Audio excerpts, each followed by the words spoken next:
Shut up and sit down.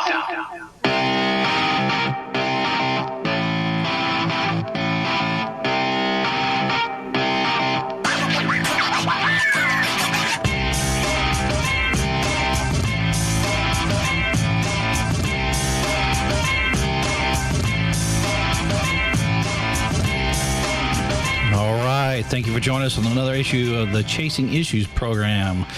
I'm your host, Greg, and I'm joined by my co-host, Rob, who's actually on the road today. Rob, how's it going? Good. Going to Vegas.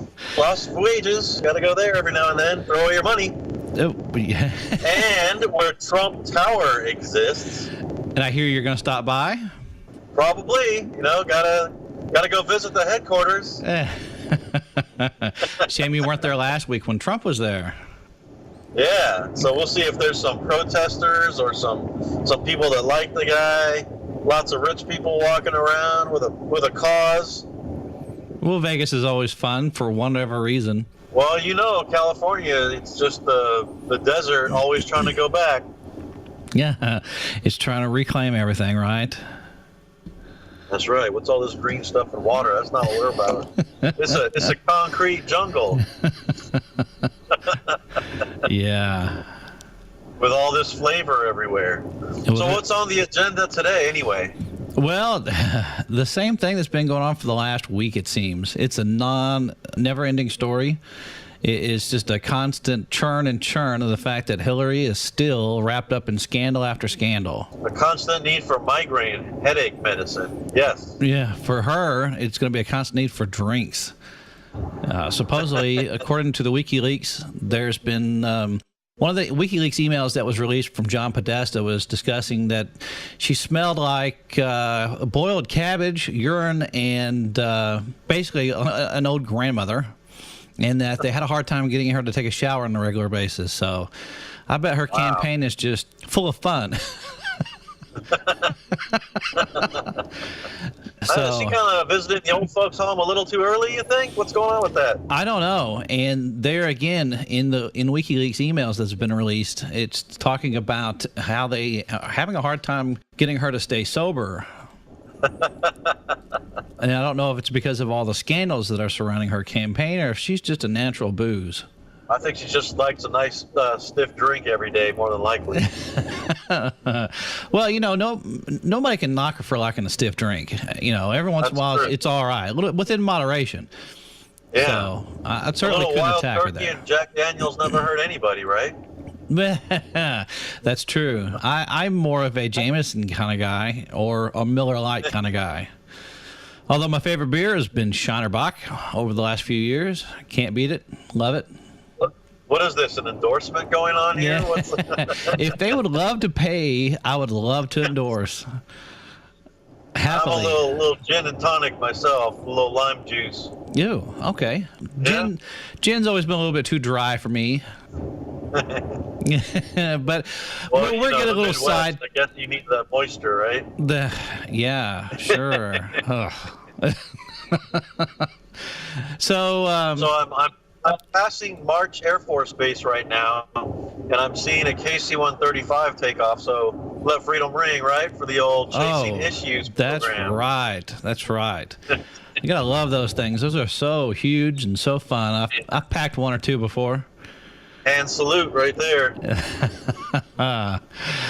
So before we get too sidetracked, let's get back to the fact that the FBI came out yesterday and reported that the FBI is reopening. I should say not yesterday, but this weekend. But of course, it hit the news cycle yesterday pretty hard that the FBI was reopening Hillary's email case. And of course, we're going to offer our own predictions. So the big disturbing thing that I have always found about the Hillary's email case and the server that she had privately was the fact that she was access to what is known as SAP, which is special access programs. And so for the layperson, just what that is, it just means that it's an intelligence program that's classified above top secret, and they are held on closed servers at secret locations. The only way that you can ever get access to one is if you're specially read onto the program. In other words, what it means to be read on means that you're getting an additional brief, what you can and can't do, what you can and can't disclose, what you can acknowledge, etc. But you also have to have specific need to know for the program. And then you also have to physically go to the location and pass through several layers of security to even look at the documentation with that program. So a good example in a non-classified term would be the location and operations of our intelligence operatives around the globe, or even missile silo locations. So how she ever was read on to any of those programs, if she ever was, and how she got access to those programs is very disturbing. And it's even more disturbing for the fact that she's got those out of a classified environment, what's known as a SCIF, which is a special compartmentalized, basically an area. It's a building that's sealed with no windows, and it's like a vault. You have to go in using multiple layers of identification to get access to it, so that she had it basically just on a home server that she can access from anywhere in the world, and therefore not being in a SCIF. So that's really, really disturbing to me. So we don't know how much clearance she was actually allowed to have compared to the president, if it's the same or less or more. We don't know those facts, do we? No, we don't. No. In fact, the fact that she was not in like I said, a SCIF, which is a sensitive, compartmented information facility, is a lot of the times those places are even soundproof to some extent. I mean, the reason why you don't have windows is because, for one, you can pick up sound vibrations. Suppose you and I are working on a SAP. There again, it's a special access program, and we're talking about human intelligence coming in from one of our spies, one of our people on the ground. The sound waves of us talking would bounce off the windows, and with the right equipment, it could be picked up and translated so that they could record it, they being someone spying on us. So you don't want to have any windows within a room. You want to have it usually buried underground or within a building within a building, or a soundproof room, etc. And so the fact that she, like I said, had this highly, highly classified information setting out on a home server is extremely disturbing. Nobody ever really seems to go in depth as to what detail is out there, how important this information is that's out there, and what it means as a whole. They want to talk about, well, she may or may not have some classified information, but then they just leave it at that. So they need to explain further what exactly that means. So is it possible that our enemies, and even us ourselves, there could be people that are dedicated to trying to get sensitive information, maybe 24/7, they're sitting somewhere, constantly searching, watching, they've got things going on. I mean, they don't talk about things like that on the news. They just say possibly this, possibly that. But are there individuals where that's their whole purpose in life, is to collect information off of other people? I wonder about that. Oh, yeah. Yeah, I used to work at one of these SCIF areas, these sensitive compartmented information facilities, and there would be a few occasions throughout the year where the security police for the facility would have to go out to investigate people that were lingering. The facility that I worked at, the main one, had a park across the street, which there again is very poor security because you can't bar people from hanging out in the park. However, you can investigate further working with the local police department. And I remember one such incident. There was a group of Chinese men, there were two, that were parked in a rental car. And, of course, all this was passed over to the FBI to investigate further. But they were Chinese nationalists that had rented a rental car and were setting with cameras and were taking photos of not the facility, because this facility has been there for a long time, decades, and not the individual buildings themselves, but they were taking photos of the vehicles going in and out of the facility. Now, what they were going to do with that? Well, probably just to gather information as to who was working there. If they had the right informant or right access to a database, they could run those plates of every car and have names of actual employees that worked at the facility. So you'd think there'd be layers of security where people can't even be that close, and they could have sensitive mic equipment they could zero in on different sectors if they want, right? Well, sure. And a lot of employees would like to go out to the park, and they would walk around the park and try and get their work-life balance in, so that they, a little health.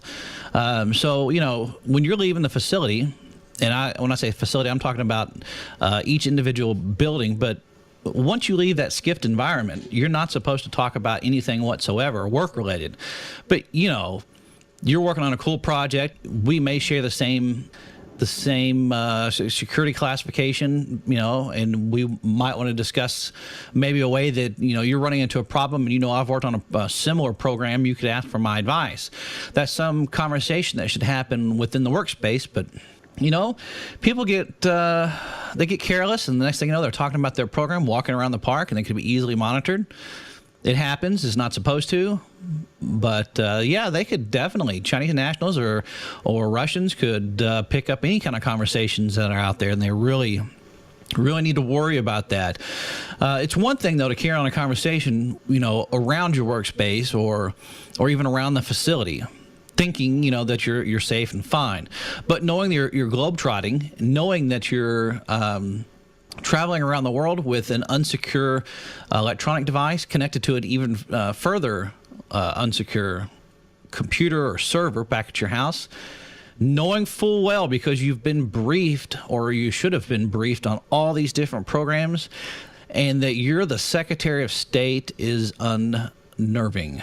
Well, it's interesting how having that high of a position that one can claim all these ignorant statements, I didn't know this, I didn't know that, I'm not sure what the C means, just over and over and over. And you would think you are the go-to person. You know everything. And somebody should be going to you and asking you and telling you, instead of the other way around. That's got to be a farce right there. That can't be true. Well, let me tell you something. When you work in the intelligence community, one of the things that if you're working with intelligence documentation of classification, it's one thing to read the classified documentation because it's already been classified by someone else. In other words, you're not the classifier for that documentation, for that intelligence piece. So someone somewhere along the line has to be the one that classifies that documentation. In her position, she would be a classifying authority. So she would have to know and understand what each of those emails, without the appropriate levels of classification marked on the each actual email, she would have to have that foundation knowledge, so that even if it wasn't marked, she would read that and say, wait a minute, this needs to be classified. And it needs to be classified at this level, etc., because she's had that instruction or that briefing. In fact, in the WikiLeaks, I believe it was Huma Abedin actually points out in one of the emails, she says, how is this not classified? Yeah, I remember that. Because even though she wasn't a classification authority, but she was working with someone who should, and they were discussing things that should have been. And there is a guide that's put out by the National Classification Management Society that talks about how to prepare and how to mark and classify things. I mean, it's going to be interesting to find out. This laptop, they find 650,000 emails, and no one's tainted the thing, and nobody's got to go through and scour it. Now the FBI is going to see everything. There's nothing hidden now. Well, let's hope there's nothing more hidden. There may be more things hidden. Who knows? I'm just blown away by the fact that it's 650,000 emails. Now, that's a lot. They haven't disclosed as to how many years this goes back, but let's just say it goes back the full 8 years. And let's do a little bit of math here. Okay. But could we say 4 years instead of 8 years? As long as she was Secretary of State, do we have to just go on that? Okay, well, let's do that then. Because the reason why I say that much, say 8, is because it could have been that she already had this set up, because that's the story, is that, they already had the server set up at home. They've been using it for years. See, my thing is, it's not just about the national security issue from her being Secretary of State. My issue is that there could be information on there about the Clinton Foundation. Now, I know that's a separate reason, but I think the more we find out about the Clinton Foundation, the more you'll see just how corrupt the Secretary of State's office has become because of her serving. I see your point. So you would actually have to go back as far as the Clinton Foundation has been in existence. Well, if the emails Maybe support that. So how long before she became Secretary of State did she know she was going to become Secretary of State? And if she knew, say, a year in advance, what kind of deals did she make in advance of that position? How much money? She what kind of favors? Set up everything. Oh, yeah. With all her networking, and that practically guaranteed the position once she proposed it to the administration on all the network stuff, all the deals, all the people they know. Then it's like, wow, well, why would we put anyone else but you in there? Correct. And so that's corrupting of the actual selection process, but it's also going to be what kind of deals were brokered before she was actually in the official position, because by law only the president and his staff can make any kind of treaties or make any kind of bargains, et cetera, because foreign policy is set by the president and his official staff, not by Congress, not by anybody else. Huh. Sounds like a really good thing for a community organizer to make a decision on. Well, I don't know how he can get away with some of this. Man, one only knows. That question can go on for days, forever. How they can get away with a lot of the stuff they've gotten away with. I look at this whole thing as cool points. People are getting appointed in all these areas by cool points. My opinion, the whole reason Mitt Romney didn't win, you got a candidate who's got a great reputation and history of making money and winning and all that. And then you got people looking for anything they can to stop them. And the cool points people come along. And just like in school, when you remember the popular kids, that's almost how we're putting people in right now. I mean, it's very odd. Even I'll pick on Trump too. Even Trump doesn't mean he's got, the greatest everything either. Far from it, most people say.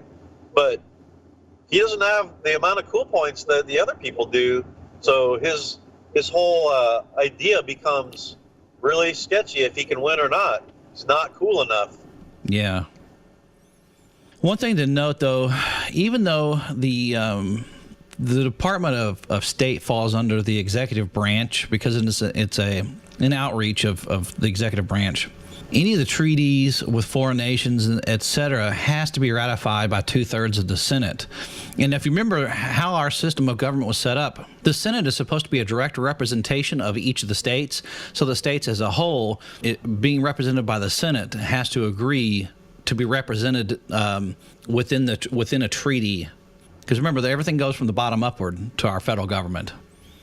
So that makes sense that would happen. So he or she, being the president, could work and negotiate any treaty with a foreign nation they want, but if it's not ratified by the Senate, then it's not going to happen. But there again, the vision and the policy and the tone of the foreign policy is set by the president. So, well, there's that check and balance that we always have. That's how they set it up too. Correct. And it should be that way. I mean, that's the purpose behind it, because never forget that no matter whatever happens within the federal government, it has to represent two people, that being the citizens of the United States and then each individual state. Yeah, it's not supposed to be easy by any means. No, it's supposed to be slow, because then the idea was that if it's slow, it's thoughtful and it's assured. Nothing's supposed to happen quick. It's supposed to be stable. So this whole thing about the last 8 years or so, us passing all these bills that are thousands of pages thick and hardly anyone reading them, that's completely against the grain. Well, it is, correct. And on top of that, our founding fathers originally never anticipated nor wanted full-time politicians, like our senators and congressmen. That was not supposed to be a full-time job. They only anticipated them doing it, in addition as a collateral duty to what they normally do, because there wouldn't have to be so many laws to be passed and worked on. I'm sure they called them political hacks back then, just like they do now. Oh, you should read some of the rhetoric between presidential candidates, etc. They called each other everything under the sun. Well, when you watch British Parliament, I mean, that's a ride. That's an e-ticket ride all in itself. Well, and they took our founding fathers, and I say founding fathers, even all the way up until about till just after the Civil War, 1880s or so, there was still calling each other, very slanderous names and stuff. I don't know at what point that it changed. I'll have to look into that a little bit more. But you know what? The things that Trump says is nothing compared to what it used to be all the way up until the turn of the century or so. I mean, they used to run ads after ads talking about, this person had a mistress, this person is a whore for the government, for whatever industry, for say like the meat packers. And I mean, they used some really, really unflattering language, but that was okay. I mean, everybody wants to think that back in those days, everybody was eloquent and very articulate, and upper crust of society didn't act that way. But quite I the really opposite. like that picture on our Facebook page that we posted of the Trump bobblehead with his middle finger up. I mean, that's just right now. That's exactly, there's just this animosity on both sides. People completely taking over our government. The other side saying, "No way, we're getting in the way here. Something's wrong," and it's just this animosity feeling everywhere. Oh. Yeah, and it very much represents how people feel right now, and feel those that are supporting Trump, how they feel about Trump and how he views things and what's going on with his campaign. So, and you and I, we watched that Dinesh D'Souza movie the other day. Remember? Sure, Hillary's America. The secret of we should just give that a shout out. I don't know if we're even allowed to do that, but man, I mean, he did that one, America, the last election, and he did this one. I think this one's a vast improvement. I mean, I was pretty impressed and entertained. So, I mean, people should at least try that for the sheer fact of, curiosity. That was a good job. Oh, I agree. Dinesh D'Souza did a great job with Hillary's America, the secret history of the Democratic Party. And so a lot of people want to talk about it and just say Hillary's America, and they think it's about Hillary. So they're kind of turned off. I've asked a few people about it and asked if they've watched it or they've heard of it, and those that have responded by saying that they have heard of it, they don't sound too interesting because they don't like Hillary. So why would I sit and watch an hour and a half, 2 hour long program about Hillary? And I have to remind them, but it's not about Hillary. It's about the Democrat Party. It's what they stand for that she also stands for. That was more or less a history lesson. Yes, and I thought it was wonderfully produced. It was fantastic and informative. Yeah, I liked it. It was good. I did too. I thought it was really good. I would love to try and have Dinesh on sometime on to the Chasing Issues program. I'm going to reach out and see if we can get him on at some point because I don't think he can have enough publicity.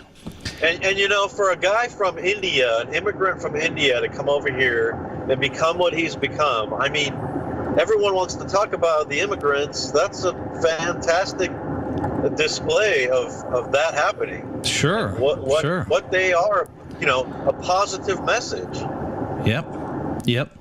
And to echo what you were saying a few minutes ago about how on our Facebook page we have that bobblehead photo of Trump flipping off whoever's looking at the world. Yeah. Michael Moore, the documentary filmmaker, even has a new show called Trumpland. And he talks about it. The other day I don't know if he intentionally was endorsing Trump by making this statement, but for a little short 3-minute little session, he was asked about, his thoughts on Trump being, running for office and whether he'd get elected. And he straight out said that he's going to win. And I've got a short clip here. I'll play it real quick. I think it's about 3 minutes long. I may not let it play the whole length, but let's just take a quick listen to it, okay? Sure.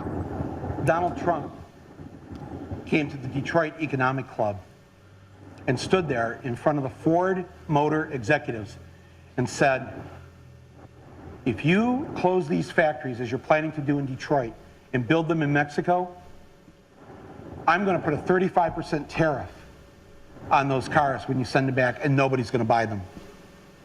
It was an amazing thing to see. No politician, Republican or Democrat, had ever said anything like that to these executives. And it was music to the ears of people in Michigan and Ohio and Pennsylvania and Wisconsin, the Brexit states. You live here in Ohio, you know what I'm talking about. Whether Trump means it or not is kind of irrelevant because he's saying the things to people who are hurting. And it's why every beaten down, nameless, forgotten working stiff who used to be part of what was called the middle class loves Trump. He is the human Molotov cocktail that they've been waiting for. Oh, I like that. The human hand grenade that they can legally throw into the system that stole their lives from them. And on November 8th, Election Day, although they've lost their jobs, although they've been foreclosed on by the bank, next came the divorce, and now the wife and kids are gone, the car's been repoed, they haven't had a real vacation in years, they're stuck with the shitty Obamacare bronze plan where you can't even get a fucking Percocet. They've essentially lost everything they had, except one thing. The one thing that doesn't cost them a cent and is guaranteed to them by the American Constitution, the right to vote. They might be penniless, they might be homeless, they might be fucked over and fucked up. It doesn't matter because it's equalized on that day. A millionaire has the same number of votes as the person without a job. One. And there's more of the former middle class than there are in the millionaire class. So on November 8th, the dispossessed will walk into the voting booth, be handed a ballot, close the curtain, and take that lever, or felt pen or touchscreen, and put a big fucking X in the box by the name of the man who has threatened to upend and overturn the very system that has ruined their lives. Donald J. Trump. And I think that says it all right there. You know, I mean, Trump is just, they said he's by numbers a genius, been tested, but I mean, look what he's done. He is a rogue. He is basically, I don't know what to call him, a Democrat, Republican, populist, I don't know what to call him, but what he's done is he's became a lunatic, like the Democratic Party in a sense, and put Republican spin on it. Sure. I mean, so he's got Republican principles, a couple of them, you know, but he's the big fuck you, like Michael Moore is saying. He's on both their sides now. Like, that's a genius. Yeah, he's pulled together groups of people from both the Republican and traditional Democratic parties. I don't know that he's really pulling a lot from the libertarian side. I think he is, but some of his statements in his rallies and political speeches have turned some of the Libertarian Party members away. But I still think, for the most part, he's going to pull in more popular vote than we've seen in a really long time, maybe even in our lifetime. I mean, look at that. Even Michael Moore doesn't know where to go with this. He's like, I don't know what to say. He's not on my side, but he says some of the stuff I like. Well, yeah. And that's why he's pulling in a lot of the Democratic voters. Like Michael Moore said, the middle class has felt the squeeze for decades. Manufacturing jobs have dried up. And that's the thing that I think everybody wants to talk about, but they always seem to be afraid to, because they don't want to hurt their own political party, whether you're a Republican or a Democrat. The Democrats don't want to talk about it because that's always been their base. And so they're afraid if they bring it up, if they point out the 800-pound gorilla in the room, that they're going to be called to the carpet for failing to have done what they've promised to do. Whereas the Republicans don't want to bring it up because then it would give ammunition to the Democrats, the Libertarians, and then the middle class themselves by saying, see, look, all you rich people are shipping jobs overseas. But it's all about trying to maintain a profitable company. You know, let's face it, nobody's truly altruistic that they just start a business just to hire people and make no money whatsoever. All about the money. We've said that over and over. That's never going to change. It is, and people need to realize, I say people, I say the voters. The voters need to realize that they are not their jobs, but at the same time, they do need to put food on the table and take care of themselves. So what that means is they've got to have the skills, knowledge, or abilities to insulate themselves from any job change should their company pack up and move to Mexico. Or should their company go under, go bankrupt, and close down? They've got to insulate themselves one way or the other. Most people want to just get out of high school, get married, and start working a job and living their lives. And unfortunately, we can no longer in America have that mentality. Those jobs of having a pension for the rest of your life after you retire are not going to be there anymore. They're not financially viable. Yeah, and another thing that I was reading about is the millennials, and they understand they're not going to have a Social Security pension, and they have their own thoughts and ideas on that. And, you know, that's a big issue right there for all of us. True. And what makes it even worse with the millennials is the millennials are even more aggressive and are wanting promotions and pay bumps and everything else more than pretty much any generation out there. I've worked with some millennials, and they come and go. They're really nomadic within the job market. They're not going to sit around like my father or your father, where they'll go to work in a factory or go to work at the same college or wherever it is that they work and be that perfect employee for 30 or 40 years. You know, even our generation is semi-nomadic. We might be at a job for 10 years or 15 years, but, you know, 10 or 15 years for a millennial is a lifetime. They want to move every 2 or 3 years so they can leverage, you know, some sort of additional pay benefit or additional, you know, salary bump, or to move to a better location or a better school, you know, you name it. They're looking to always be upwardly mobile, and it may not be upwardly from a pay perspective, but it just means improving themselves.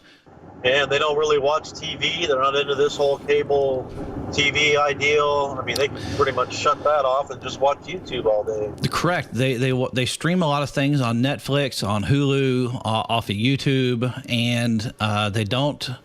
They're very in fact, home ownership is lowering, and a lot of times they'll tout the numbers about home ownership being at new lows.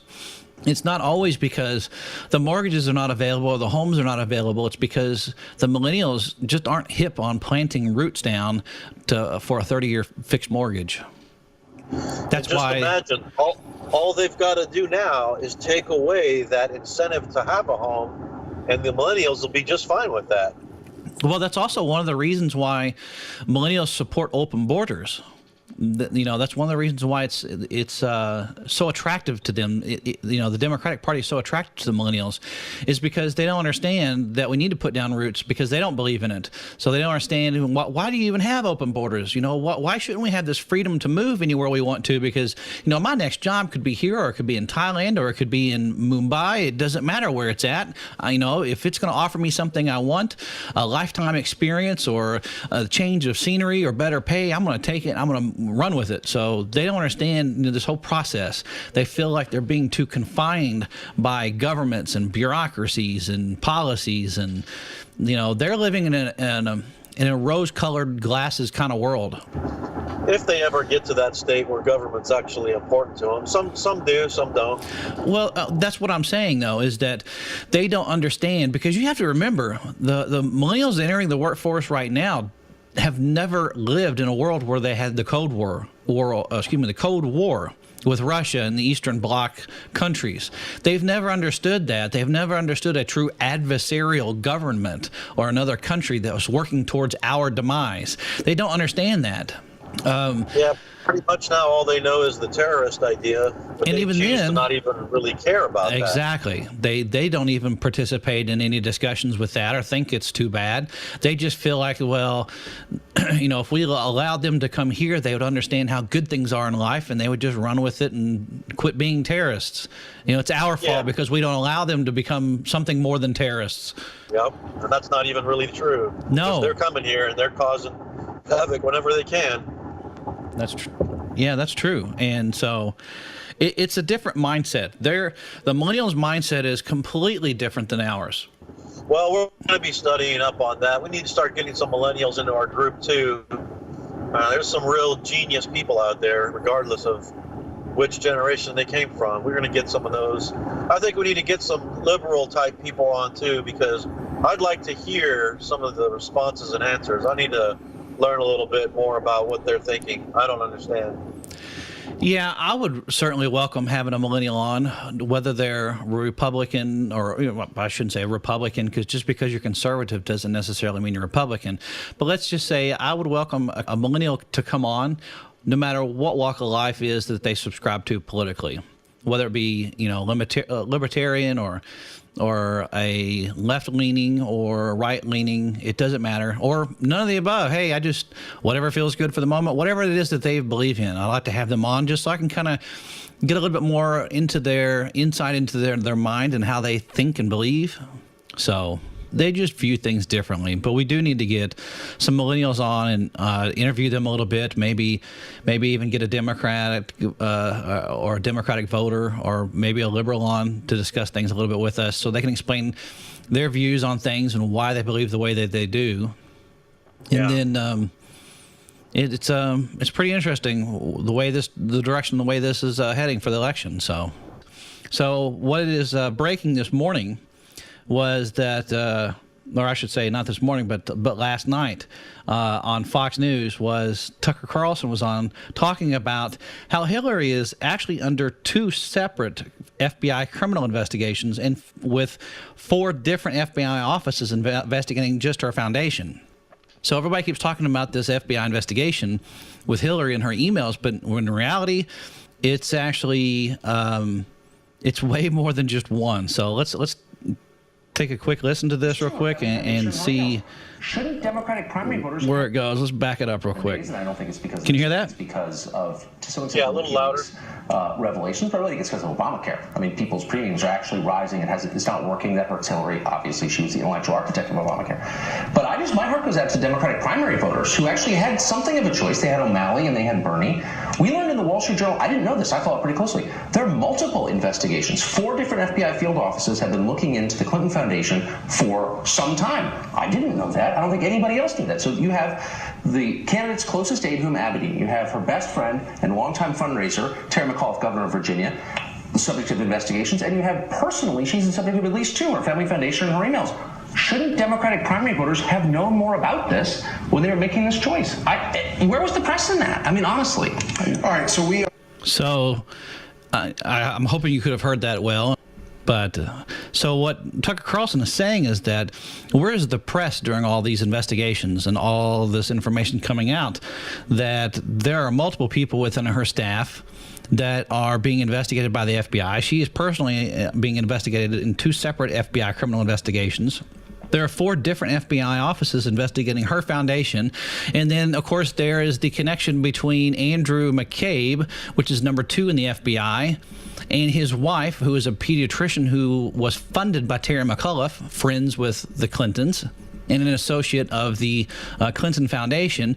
He funded, Andrew McCabe's wife's political aspirations for the tune of $500,000, $500,000. And so that's highly, highly, highly criminal because it is a conflict of interest that this person who is acting on the behalf of the FBI to investigate the Clintons and the Clinton Foundation and Miss Clinton during her email scandal, his wife is being funded by a Clinton associate for her political run. So we'll see how this plays out. In fact, because of all of that with Andrew McCabe and his wife and their connections with Terry McAuliffe, the associate of the Clintons, that is what led to the current bombshell over the weekend about the reopening of the FBI case, is because when they found the laptop of Weiner's, Anthony Weiner, which is the husband of Huma Abedin being the right-hand woman for Hillary Clinton, when they found the laptop, they actually found it back on the 3rd of October. And so from the 3rd till now, which has almost been a month, it's been sitting there. Now, they were originally going through and scouring through the computer's metadata looking for child porn because he was involved in a sexting scandal with the 15-year-old girl. However, at some point, while they were scouring through the metadata, they found the over 650 emails between the Clinton Foundation and Clinton's server and Huma Abedin, and they requested a warrant so that they can investigate that and see if it's related to the current open investigation for the email and the email server case that the FBI had on potential presidential elect Clinton. We'll see, who wins the election on the 8th, but that could be the case. I mean, there's always the chance that she could become the president-elect. So if that were to happen, you would have something that's never been that's never happened in history, and that would be the fact that we've got a president-elect who's currently under investigation by the FBI. And it's not just a small investigation. It's a pretty elaborate, complicated investigation that has far-reaching implications. So they asked for a warrant, but nothing ever happened about it.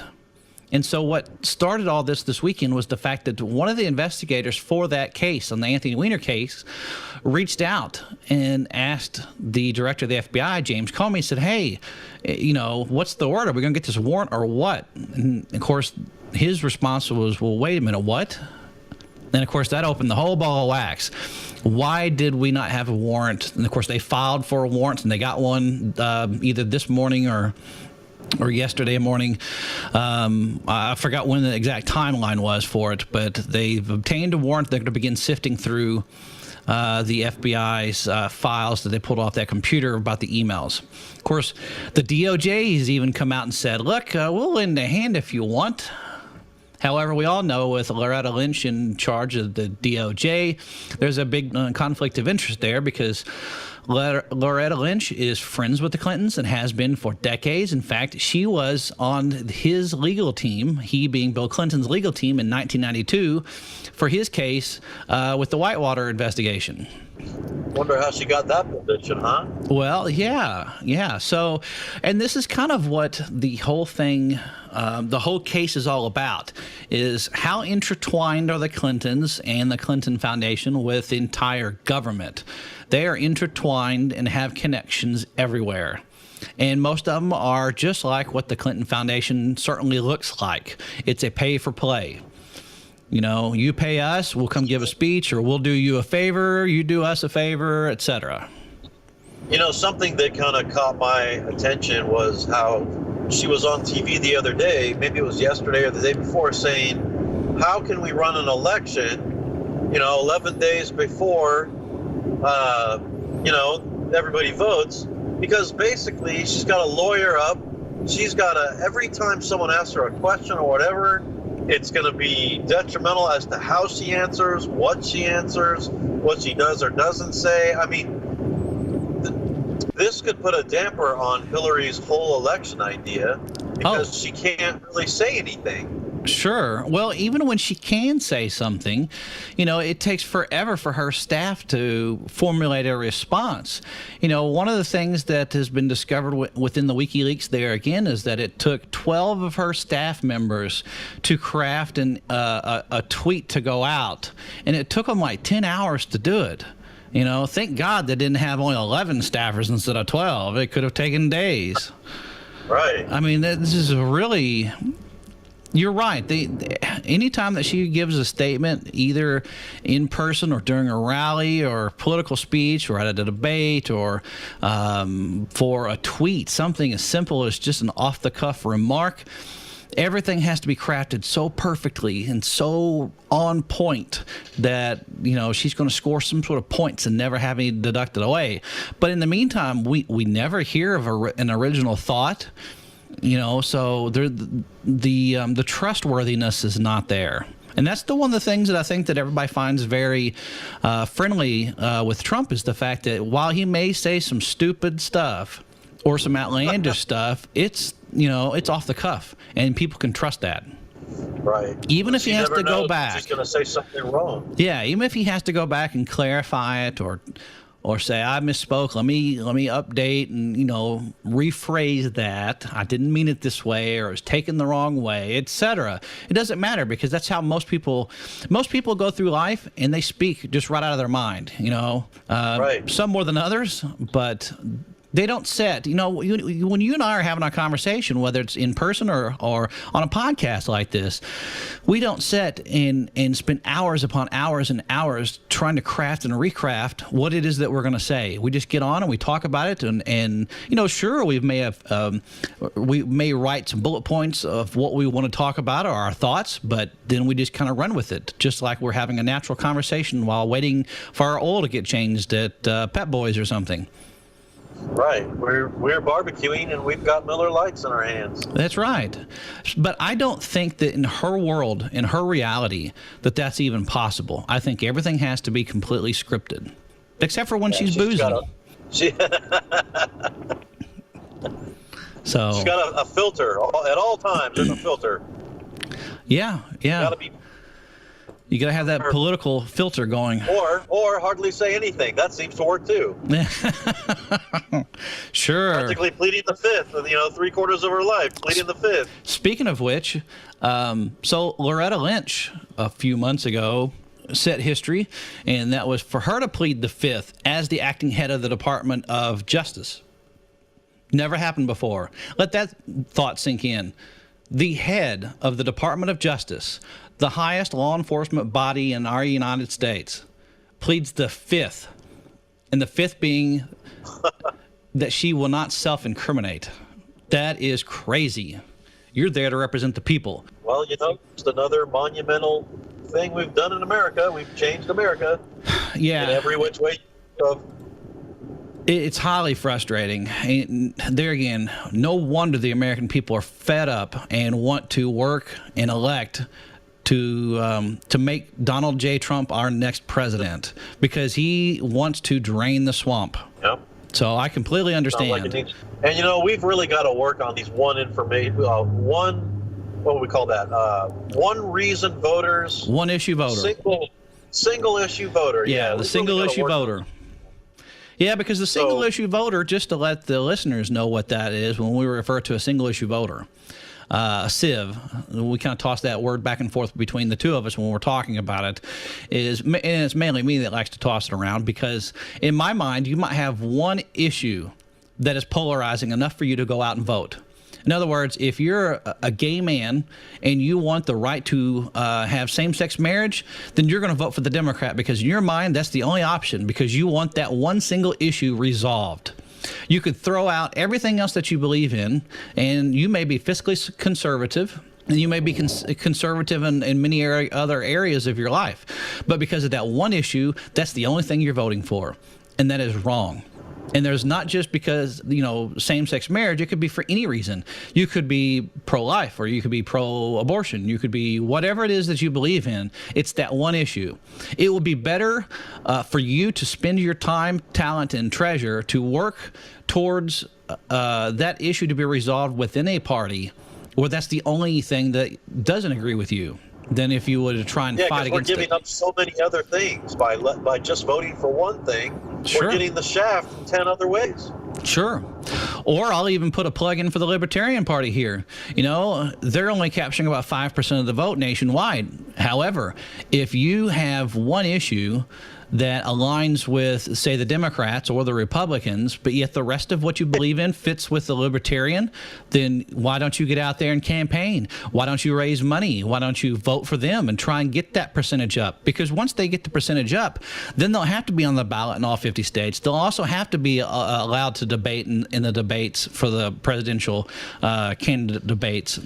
So, you know, there again, I'm not really affixed to any particular party. I float back and forth between the Libertarian and the Republican, but, you know, it would be nice. It would be refreshing to have another choice other than the two being the Republican and Democrat. It's really sad that we're in a state in America where all the deals are done and brokered between those two parties. That's not the way our foundation was supposed to have ran for our government. Well, maybe someday we'll have to have a podcast on entitlements that the Libertarians are able to allow happen. However few they are, what are they? I don't know that they want any entitlements. In fact, that's be the limitations? Antithetical to what the Libertarian Party wants. The Libertarian Party wants just the bare minimalist government, basically. Now, we're probably going to run into some entitlements that are going to be necessary, but you're going to have to limit them so that they make sense. Sure. We'll have to discuss that and flesh that out a little bit further within our podcast. Right. Yeah, but you're right. We'll definitely have to explore that further and have a podcast just for that. The Libertarian gray line right there. Yeah. So, I don't know. I think we're getting about to the end of this podcast. And is there any other further comments or concerns that you have and want to mention right now, Rob? We got what, a week left before this thing happens, this election? We have 7 days. We'll just keep on watching and praying for the best. That's about all we can do. Yep. This time next week on the 8th, everybody be out voting, those that haven't already voted, and it's coming out to now that there's about 43% of the country is already early voted. So we'll let the other 60% catch up to us, and then later in the evening we'll find out who's going to be declared winner, hopefully. I gotta say, I've already voted, and I feel pretty good that it's over with, and now we just wait and see what happens at the end of this poker game. Oh, you know what? Quick plug right here for the chasingissues.com. That's our web magazine online. In one of today's articles that was written was talking about Hillary is losing it and the election too. And so the reason why I want to mention this is that according to Google Trends, you can look when you're searching for something online, you can search for a specific thing like Hillary or a baseball mitt, etc. But not only can you search for things, but Google also reports out what's trending, what search terms are trending.